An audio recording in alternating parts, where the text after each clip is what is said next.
a little bit further down that light heavyweight division, just one spot, we have Magomed Ankalaev as a minus 400 favorite over Alexander Rakic, who comes back at plus 300.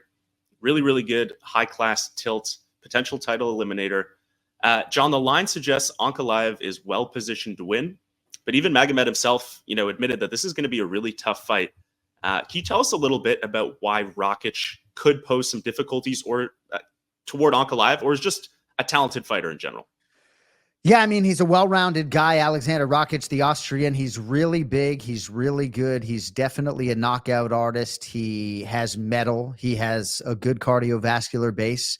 He's sort of the forgotten man in the division. There was an injury in a fight against Jan Blachowicz that cost him 2 years of his career, and then he came back against Yuri Prochazka. And while he had competitive moments on the feet in that fight at UFC 300, he ends up on the wrong side of a TKO loss, and now all of a sudden, couple red stripes on the Wikipedia page, and it's been a couple years since he's realized a win. I think a lot of his contemporaries, Anthony Lionheart Smith, would tell you just how good a striker this guy is, and you see some of the Prochazka footage there. So, I would stop short of calling him a live underdog. Ankalaev gets prohibitive favorite type respect from odds makers, but it's not as though bettors are showing up at the window and forcing line movement the other way. So I love Rakic as a fighter. I'm a little bit surprised that maybe he hasn't fought for the belt in what historically hasn't always been the deepest division, but injuries have been a part of the narrative. And he's probably thrilled to get this opportunity against Ankalaev, who is all the rage and the uncrowned champion, I think, according to some. So,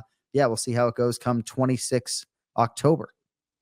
Yeah, Ankalaev, a guy, who has been great on paper, comes in with a lot of respect. But every time he fights, I'm like, damn, I forgot how good this guy was. When you watch him, John, I know you do all the prep, even to fighter meetings. Is there one thing that he does that always surprises you or kind of wows you in the octagon? No, but size. I mean, when Tom Aspinall walks into a fighter meeting, his size is pronounced. And I think with Rakic, the size of his feet, the size of his hands, just his overall presence, he carries himself like a heavyweight. So, I think that jumps out of the fighter meeting room, so to speak. Very good with his kicks, very good with his punches, very accurate. You just got to sustain less damage, right?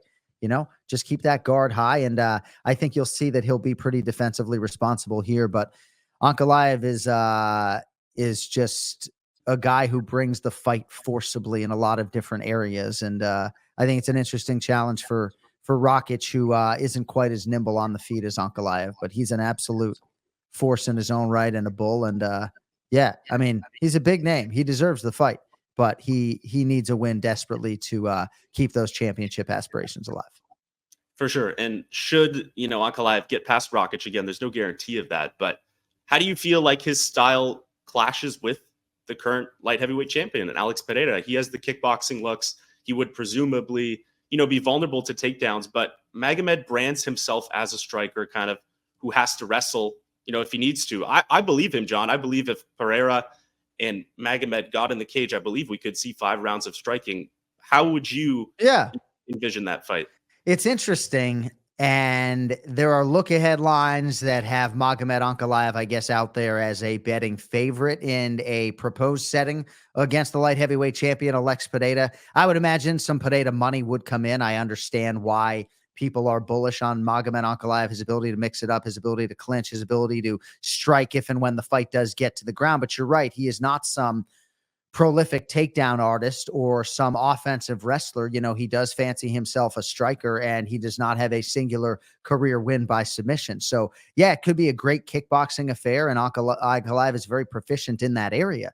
But in that setting over 25 minutes, there's a lot to like about Alex Pereira. And Alex Pereira has been accruing a lot of championship experience that he has used to his advantage, right? When it comes to things like stamina, figuring out a way to better your MMA stamina. We're all built differently, physiologically, if that's the right adverb, right? But Alex Pereira is going to be the beneficiary of all of the championship fight experience that he's accrued in the octagon. And at least for me, if I can say this as the man who could call that fight in the future, I do expect that to show up at the window. And if Ankalaev is minus 200 against Pereira or so, I don't expect that to hold. Yeah, 100%. And you look at Poatan, and he definitely does. He seems to be getting better with each title fight. And, you know, the guy he's what, 38 years old now. Pretty crazy what he's doing.